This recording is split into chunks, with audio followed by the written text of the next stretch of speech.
Assalamualaikum warahmatullahi wabarakatuh. Perkenalkan kami dari kelompok 2, kelas aspek hukum dalam bisnis C, akan memberikan penjelasan dan presentasi mengenai analisis studi kasus yang melalui materi 3, yaitu adalah hak kekayaan intelektual. Next. Jadi, anggota dari kelompok 2 ini ada Natasha Deborah, NRP 056, kemudian ada AI Prachina Cantica, NRP 086, kemudian ada Melina Metafania, NRP 092, ada Naval Akila, NRP 097, dan terakhir ada Suci Rohalia, NRP 114. Next. Pertama, kami akan membahas pendahuluan pada bab 1 yang berisi latar belakang, kemudian rumusan masalah dan tujuan, dan ada manfaat. Next. Yang pertama adalah latar belakang. Jadi penyusunan makalah kami ini didasari oleh permasalahan berikut ini. Jadi adanya perkembangan bisnis Indonesia telah mengalami kemajuan yang sangat pesat. Dengan kemajuan yang sangat pesat ini tentunya secara langsung menyebabkan makin tajamnya persaingan. Oleh karena itu dibutuhkan adanya perlindungan agar persaingan usaha tersebut dapat menjadikan persaingan yang sehat dan juga satu visi untuk memajukan ekonomi negara. Dan persaingan bisnis tersebut dapat diatur melalui hukum yang mengatur tentang bisnis di Indonesia. Salah satunya adalah memberi perlindungan hukum pada hak kekayaan intelektual. Yang salah satu aspeknya adalah merek dagang.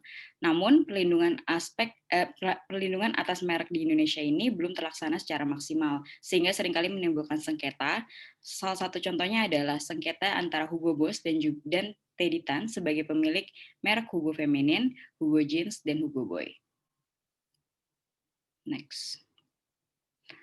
Nah, kemudian ini adalah rumusan masalah kami.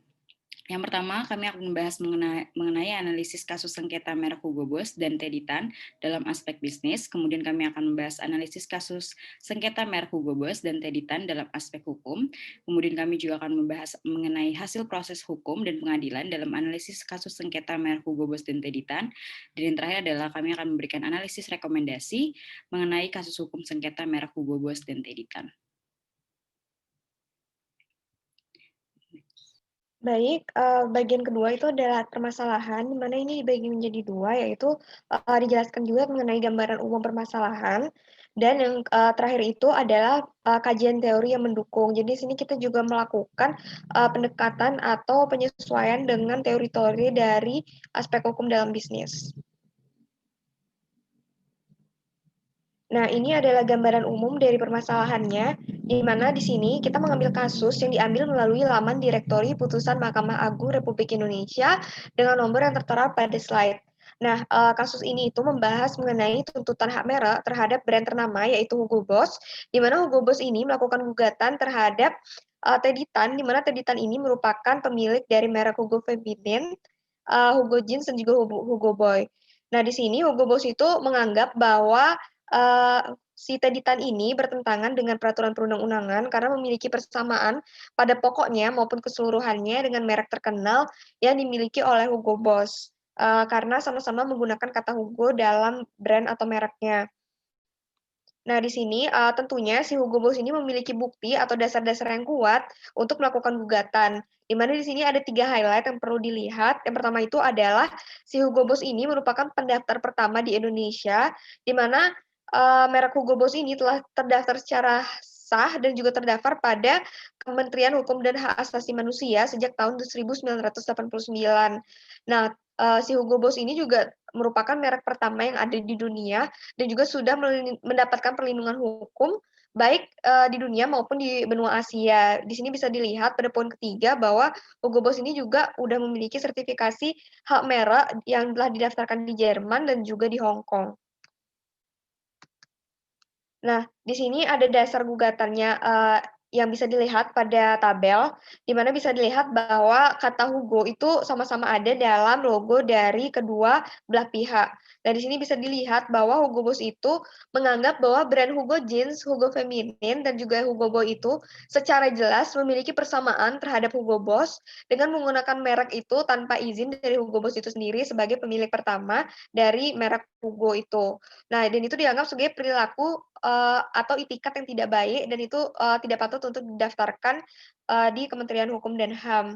Nah, makanya di sini si Hugo Boss itu, meminta untuk dibatalkan, terkait, merek-merek yang ada atau dimiliki oleh si Teddy Tan itu sendiri. Nah, di sini, tentunya si pihak tergugat pasti melakukan bantahan. Nah, di sini ada beberapa dasar bantahan yang dilakukan oleh si pihak Teditan, di mana, yang pertama itu pihak tergugat itu menolak dengan tegas gugatan yang diberikan oleh Hugo Boss. Mengapa begitu? Karena hal ini juga didasari oleh fakta bahwa si merek Hugo Jeans, Hugo Feminin, dan juga Hugo itu masih berlaku dan juga mendapat perlindungan hukum dari Kementerian Hukum dan HAM yang ada di Indonesia. Nah, yang kedua juga, itu pihak tergugat atau si Teditan ini juga menganggap bahwa merek-merek lain juga menggunakan kata-kata atau satu kata dari, brand-brand ternama. Nah, makanya, penggunaan kata Hugo itu tidak pantas untuk dibatalkan karena masih banyak juga, logo-logo lainnya yang mengambil salah satu kata aja dari brand-brand ternama dan itu juga tidak bisa dianggap bahwa itu adalah memiliki persamaan, seperti itu. Nah, di sini kita melakukan juga, subjek hukum dan juga objek hukumnya siapa sih, di sini kita, merumuskan bahwa si subjek hukumnya itu adalah pihak yang, penggugat itu adalah Hugo Boss, terus Teditan itu merupakan, pihak yang tergugat, di mana dia itu adalah pemilik dari Hugo Jeans, Hugo Boy, dan juga Hugo Feminine, dan yang terakhir itu merupakan Kementerian Hukum dan HAM Republik Indonesia. Karena di sini dia juga perannya adalah memberikan perlindungan hukum terhadap si pihak tergugat. Nah, kemudian di sini ada objek hukum. Objek hukum ini adalah objek-objek yang dijadikan sengketa, di mana itu adalah Hugo Feminin, Hugo Jeans, dan juga Hugo Boy. Nah, di sini kita juga melakukan kajian teori, apa sih, teori yang pas untuk, permasalahan ini, di mana kita mendapatkan bahwa ini adalah hak merek, di mana merek dagang itu merupakan merek yang digunakan pada barang yang diperdagangkan oleh seseorang maupun beberapa orang yang secara bersama-sama atau badan hukum untuk membedakannya dengan barang-barang sejenis lainnya, di mana hak merek ini sudah diatur pada Undang-Undang Nomor 15 Tahun 2001 tentang merek. Nah, merek itu juga bisa, tidak dapat didaftarkan apabila memenuhi syarat-syarat yang ada di slide, yang mana itu didaftarkan oleh pemohon yang beritikat tidak baik, terus bertentangan juga dengan peraturan perundang-undang, dan yang ketiga itu adalah tidak memiliki daya pembeda atau memiliki persamaan dengan brand lainnya, dan yang keempat itu adalah telah menjadi milik umum. Nah, di sini merek juga bisa dapat ditolak, dihapus, dan juga dibatalkan walaupun sudah didaftarkan di Kementerian Hukum dan HAM. Apa sih persyaratannya merek itu bisa ditolak? Di sini ada beberapa poin-poin. Yang pertama itu, apabila merek itu mempunyai persamaan dengan merek milik pihak lain yang sudah terdaftar terlebih dahulu, dan yang kedua itu menyerupai nama orang terkenal, dan yang ketiga merupakan tiruan atau menyerupai nama atau singkatan nama, bendera, lambang, atau simbol atau emblem negara atau lembaga nasional maupun internasional kecuali atas persetujuan oleh pihak yang berwenang. Dan yang terakhir itu juga merupakan tiruan atau menyerupai tanda atau cap yang digunakan oleh negara atau lembaga pemerintah kecuali atas persetujuan tertulis dari pihak yang berwenang. Nah, dengan adanya persyaratan-persyaratan ini merupakan bukti yang kuat dan juga dasar hukum yang kuat untuk si Hugo Boss itu melakukan gugatan kepada si Teddy Tan itu sendiri. Dan selanjutnya akan dilanjutkan oleh teman saya Tasya. Selanjutnya di sini ada bab 3 yaitu metodologi penelitian dari analisis ini. Next. Lalu di sini dalam metodologi pertama ada kerangka penelitiannya di mana diawali dengan studi literatur yang sebelumnya sudah disebutkan dalam landasan-landasan teori yang sudah dikumpulkan. Lalu selanjutnya ada pengumpulan data yang diambil dari laman Mahkamah Agung Indonesia sendiri. Lalu dari kasus tersebut akan dikonseptualisasi dan dianalisa dan memperoleh kesimpulan dan saran. Next.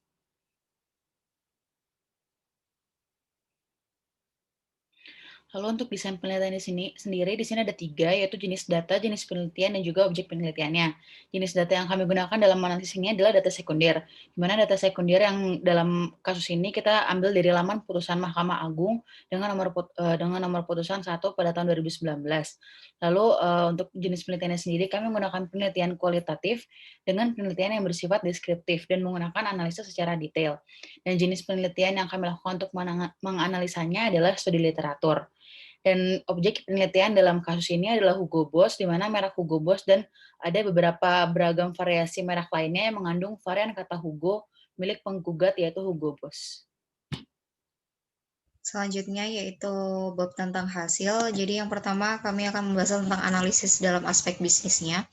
Jadi jika kasus ini dilihat dalam aspek bisnis, logo-logo merek tergugat ini tidak bermasalah karena memiliki perbedaan dengan milik penggugat. Karena dalam kacamata bisnis tidak ada aturan tertentu dalam pemberian nama usaha karena hal tersebut merupakan ungkapan kreativitas para pelaku usaha. Logo atau merek akan bermasalah jika memiliki kesamaan penuh dan tidak memiliki unsur pembeda. Berikut perbedaan yang ada dalam setiap merek tergugat dengan merek milik penggugat yang dapat kita lihat dalam aspek bisnis. Next. Jadi ini adalah perbedaan dari logo penggugat dan juga tergugat. Jadi untuk logo tergugat, merek Hugo Feminim ini memiliki gaya font yang berbeda dengan Hugo Boss dan memakai warna merah muda pada kata feminim. Lalu untuk Hugo Jeans itu juga memakai gaya font yang berbeda juga dengan Hugo Boss dan penulisannya hanya satu baris, berbeda dengan Hugo Boss yang memiliki 2 baris.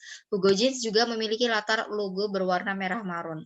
Lalu untuk Hugo Boy juga memakai gaya font yang berbeda pula dan hanya memiliki 1 baris meskipun tidak memiliki tambahan warna selain hitam dan putih pada logonya.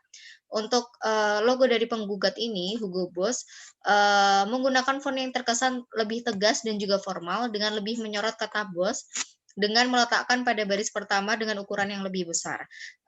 Dan hal tersebut itu tidak kita temui pada ketiga merek yang tergugat. Selanjutnya, lalu jika dalam aspek hukum, permasalahan kebebasan membuat merek akan berbeda kondisinya, karena dalam kasus ini Hugo Boss atau penggugat sudah memiliki kedudukan hukum atau legal standing sejak tahun 1989 dan dapat mengajukan gugatan berdasarkan pasal 7 ayat 1 UU Merek dan Indikasi Geografis yang berisi bahwa permohonan dan hal yang berkaitan dengan administrasi merek yang diajukan oleh pemohon yang bertempat tinggal atau berkedudukan tetap di luar wilayah Negara Kesatuan Republik Indonesia wajib diajukan melalui kuasa. Dalam hal ini pihak tergugat memberi kuasa kepada beberapa advokat dari KNK Advokat Intellectual Property dikarenakan pihak tergugat ini berasal dari negara Jerman tetapi telah menjadi pemilik merek terdaftar Hugo Boss dan beragam merek terdaftar lainnya yang mengandung kata Hugo dan atau Boss baik di negara Indonesia maupun di berbagai negara dunia lainnya. Oleh karena itu, pihak Hugo Boss menggugat Teditan, pemilik merek Hugo Feminim, Hugo Jeans, dan juga Hugo Boy, dan juga turut menggugat Direktorat Merek dan Indikasi Geografis Pemerintah Republik Indonesia, karena telah menerima pendaftaran ketiga merek tergugat di tahun 2014 dan 2015 lalu. Yang hal tersebut tidak sejalan karena kedudukan hukum kata Hugo dan atau Boss itu dimiliki oleh pihak penggugat yaitu Hugo Boss, yang seharusnya memiliki hak dan manfaat dengan memiliki hak eksklusif yang dilindungi oleh hukum di negara di mana merek tersebut terdaftar, termasuk di Indonesia. Penggugat memiliki dasar yang kuat dan legal standing untuk memberi keputusan memperbolehkan atau melarang pihak lain menggunakan bahkan mendaftarkan mereknya tanpa seizin penggugat. Selanjutnya, hasil dari proses hukum dan juga pengadilan. Dalam kasus ini, Mahkamah Agung telah menjatuhkan putusan atas gugatan yang diajukan oleh Hugo Boss kepada Teditan dan juga Direktorat Merek dan Indikasi Geografis Pemerintah Republik Indonesia pada hari Selasa, tanggal 28 Mei 2019, dalam persidangan terbuka dengan atas pasal 20, pasal 21, pasal 76, Undang-Undang Nomor 20 Tahun 2016 serta peraturan-peraturan lainnya yang bersangkutan, maka Mahkamah Agung mengabulkan seluruh gugatan penggugat. Dalam hal ini adalah pihak Hugo Boss sebagaimana rangkuman hasilnya seperti berikut.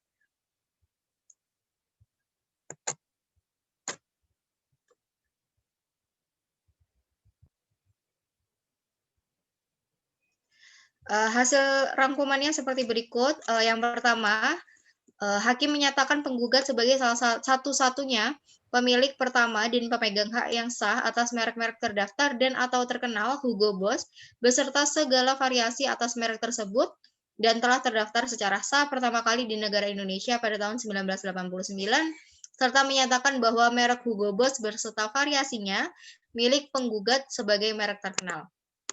Lalu juga menyatakan 3 merek yang tergugat disengketakan telah mempunyai persamaan dan menyerupai pada pokoknya dengan merek terdaftar dan atau terkenal merek Hugo Boss beserta variasinya milik penggugat yang telah bertentangan dengan peraturan perundang-undangan. Lalu hakim juga menyatakan 3 merek tergugat yang disengketakan telah didaftarkan oleh pihak tergugat atas dasar itikat tidak baik sehingga harus dilakukan pembatalan atau menyatakan batal demi hukum pendaftaran merek-merek. Lalu hakim juga memerintahkan tergugat dalam hal ini adalah Direktorat Merek dan Indikasi Geografis Pemerintah Republik Indonesia untuk segera mencabut dan mencoret merek-merek tergugat yang disengketakan, lalu mengumumkan pembatalan merek-merek terkait, serta memerintahkan turut tergugat untuk tunduk dan patuh pada putusan ini. Lalu yang terakhir, hakim menghukum tergugat untuk membayar biaya perkara sebesar Rp916.000. Dan selanjutnya adalah rekomendasi dari hasil analisis kami.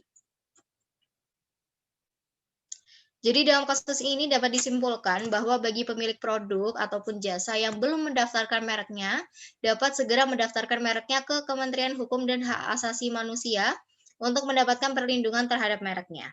Merek yang ingin didaftarkan pun juga tidak boleh mempunyai persamaan dengan merek yang sudah terdaftar terlebih dahulu agar tidak menimbulkan masalah hukum yang mengakibatkan adanya gugatan seperti kasus di atas.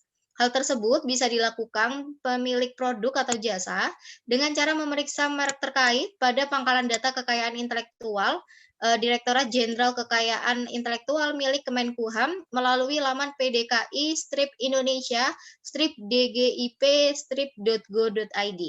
Selain saran bagi pemilik produk atau jasa yang belum mendaftar ataupun belum memeriksa mereknya, Kementerian Hukum dan Hak Asasi Manusia Republik Indonesia juga perlu meningkatkan sikap kehati-hatian dan ketelitiannya dalam menerima pendaftaran suatu merek dalam daftar umum merek untuk meminimalisir terjadinya sengketa merek seperti kasus di atas. Selain itu, pentingnya pengawasan merek oleh Kemenkumham agar tidak terjadi sengketa terhadap hak merek dengan alasan adanya persamaan pada pokoknya atau ada itikat tidak baik. Jadi Direktorat Jenderal Kekayaan Intelektual juga dapat mengadakan pelatihan khusus untuk para penegak hukum, dalam hal ini adalah hakim, agar dapat meningkatkan kualifikasinya yang diperlukan sesuai dengan perkembangan zaman dan tuntutan bidang tugasnya, agar para hakim ini juga dapat memahami dan mampu menerapkan peraturan-peraturan yang terkait hingga ranah internasional.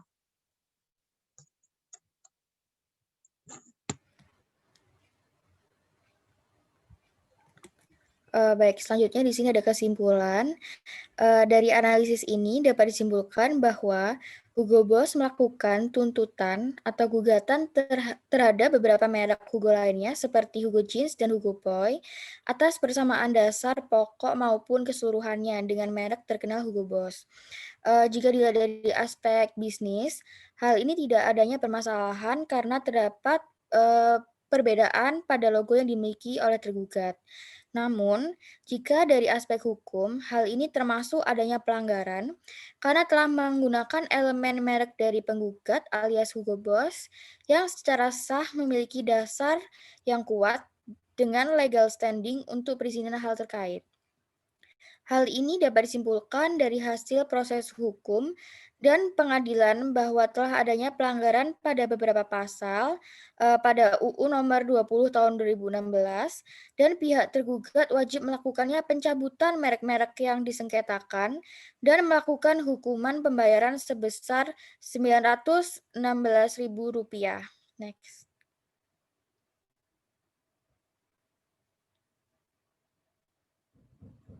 Untuk sarannya sendiri, sebagai pelaku bisnis, sudah seharusnya memiliki kelegalan atas segala aktivitas yang berlaku.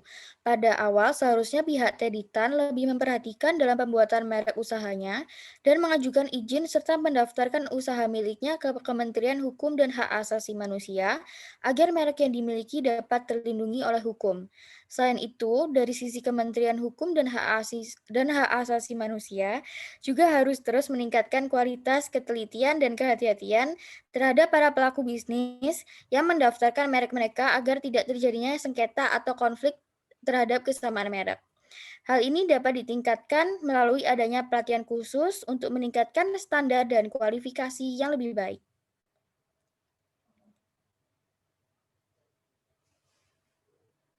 Sekian presentasi dari kelompok kami. Terima kasih. Wassalamualaikum warahmatullahi wabarakatuh.